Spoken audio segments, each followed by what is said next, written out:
How's it going, boys? Mike here. Welcome back to Grampie's workshop. Back at the woodworking side of the shop, and we got some woodwork to do today. I made all my drawers here in the bench, on both these benches, one under the window and this one. Now what I want to do is make faces for all these drawers. So I had some 3/4 inch plywood left over, about a half a sheet. So I cut some drawer pieces. They're over here. Don't know whether you can see them, but I cut some. But now what I'm doing is I'm scrounging, trying to find some 3/4 inch material that I can use to make drawer fronts. So that's what we're up to today. So I took some time, made a list of, I numbered all the drawers and made a list of the width and the height of each piece that I need. Now what I have to do is track down scrap. So I had this used to be a coffee table at one time.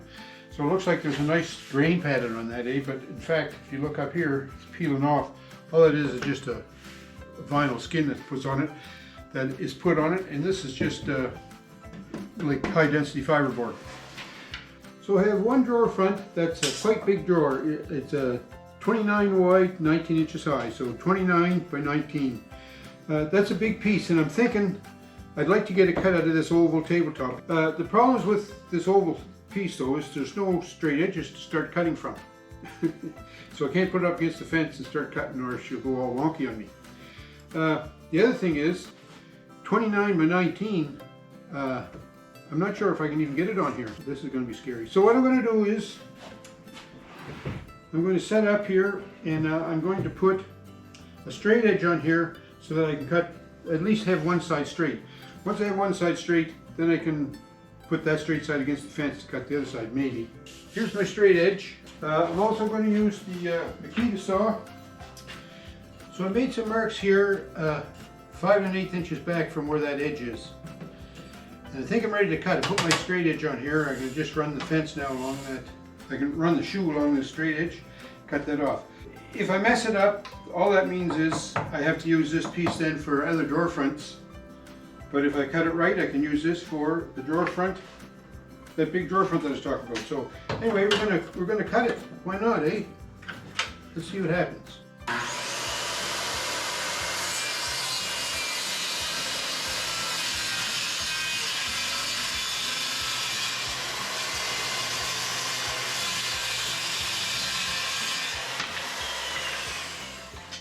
I'll be able to tell pretty quick if this is going to work or not. So from there to there is 19 inches. So that's good. And from there to here is 19. Looks like that cut might just work. You know that? So the fence is set at 19 inches. Set this up against the fence. Run it through there, and we should have a piece 19 inches wide. 19 inches wide. Alexa, start back. Okay.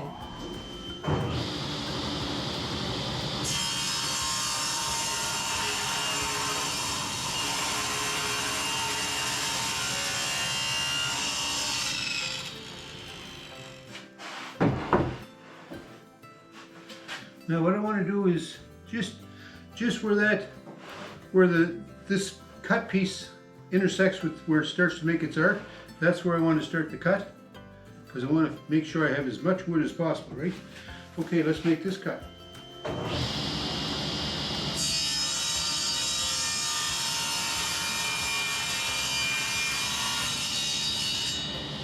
Now I'll bring him back here. And now this cut, I hope I have enough. 29 right there. It looks like I might.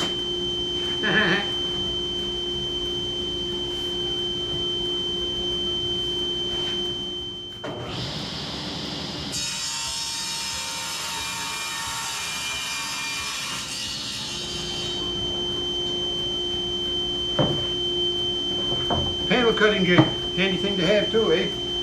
And now, is it square? Should be. 34 5/8.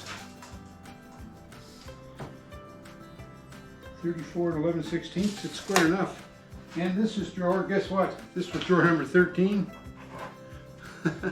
Pretty lucky, eh? So that was by far the hardest piece to cut because of the rounded edges on it. I lucked out, so good for me. The rest of them are pretty straightforward. It just the key to the cutting the rest of the pieces, for me anyway, was just to take your time and lay them out to make the most efficient cut so you don't waste material. So here's all my drawer fronts cut to the proper size and set out, and I sanded them all. I finished sanding them yesterday. So yeah, they're, you know, some of the wood doesn't look that great, but I'm going to paint it so it'll hide a lot of the imperfections. But anyhow, before I go any further, I'm going to put a little chamfer along each edge of that just to smooth that, soften that edge up. So what I have in the router is I have a chamfering bit. It's a 45-degree chamfering bit with a ball bearing roller on the top guide roller. And I set it up just so that when I run that against the roller, it'll just cut away maybe like the first layer of veneer on this to put a little chamfer around the edge. Should look good. So let's try it.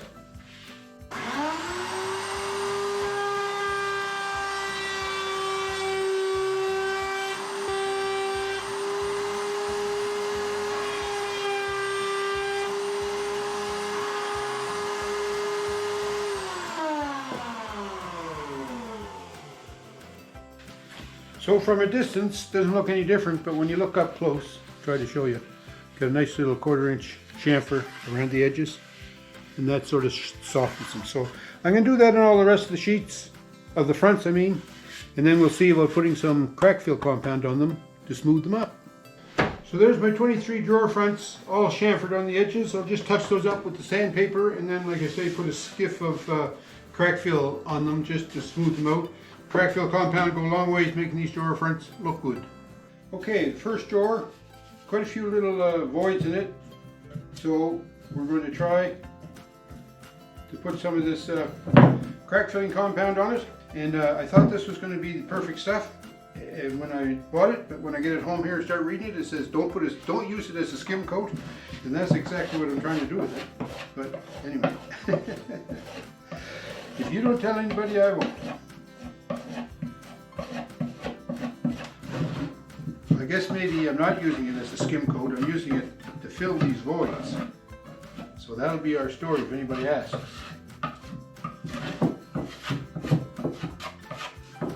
There's a channel that I watch a lot called Stevo J. He does a lot of body work. Man, oh man, he can take a piece of sandpaper and put a body filler on it and make it as smooth as a baby's bum. I wish he was here right now. But I'm no expert in this, so don't go by what I'm doing as this is the way to do it. This is just the way I'm doing it. And it may or may not work, right? So, okay, it doesn't look that bad, really. I'm going to put this aside and let it dry, and then we're going to give it a little light sanding.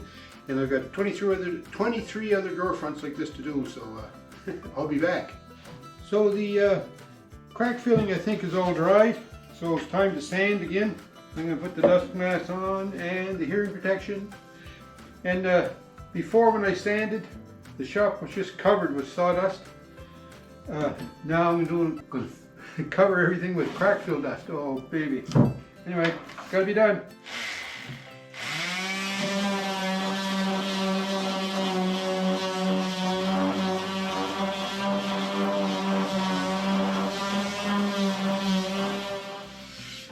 But you know what? That didn't turn out too bad. I think this crack filling business is going to pay off. So the oscillating sander, I've got a really fine grit on it, but man, it was pretty aggressive sanding and was making a lot of dust. So I just took the sanding block, and the last couple I've been just using this, and it seems to work just as well. This crack fill is really coming off easy.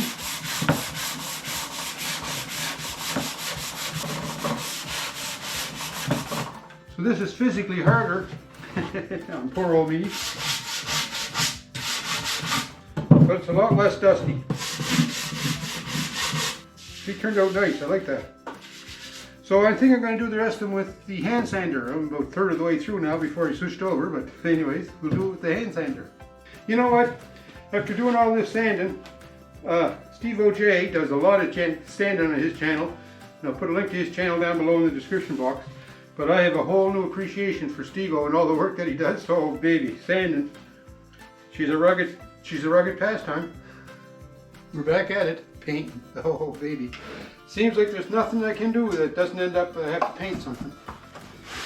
I'm starting to get used to painting now. Now we can paint the surface now that we've got all the edges covered.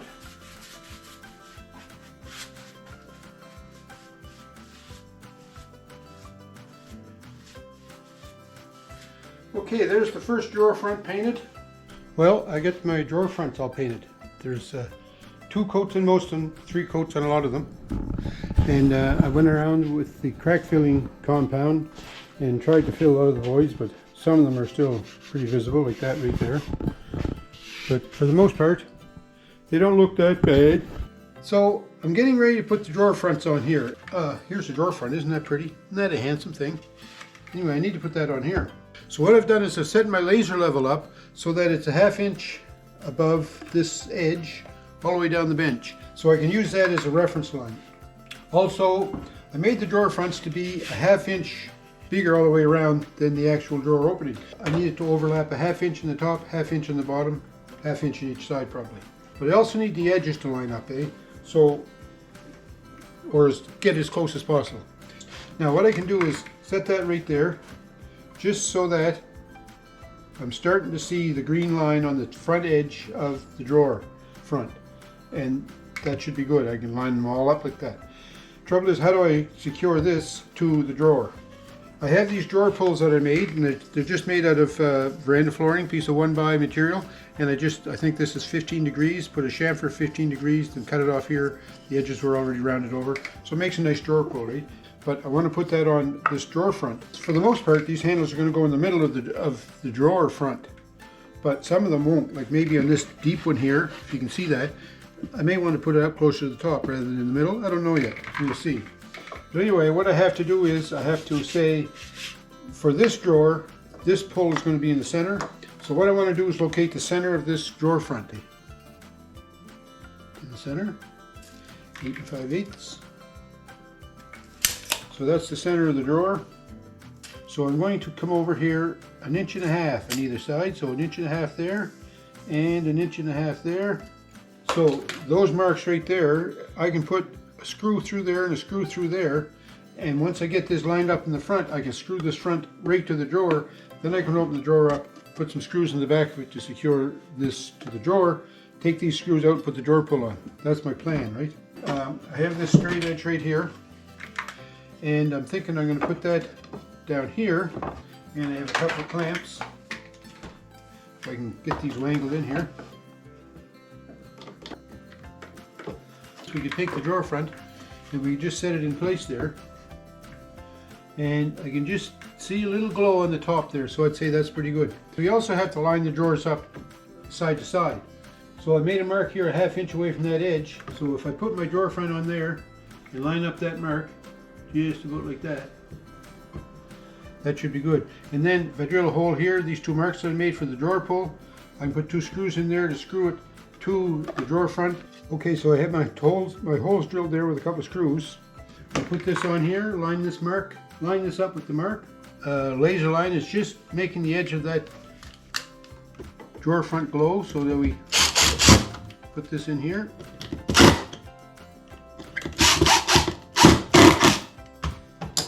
So that looks good. It's still all nice and level there, and it's still on the marks. So now I think I'm going to put maybe 4 screws in the back of it.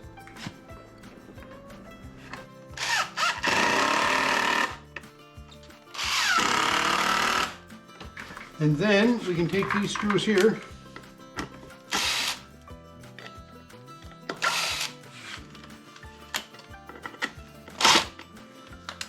and then we'll take our drawer pull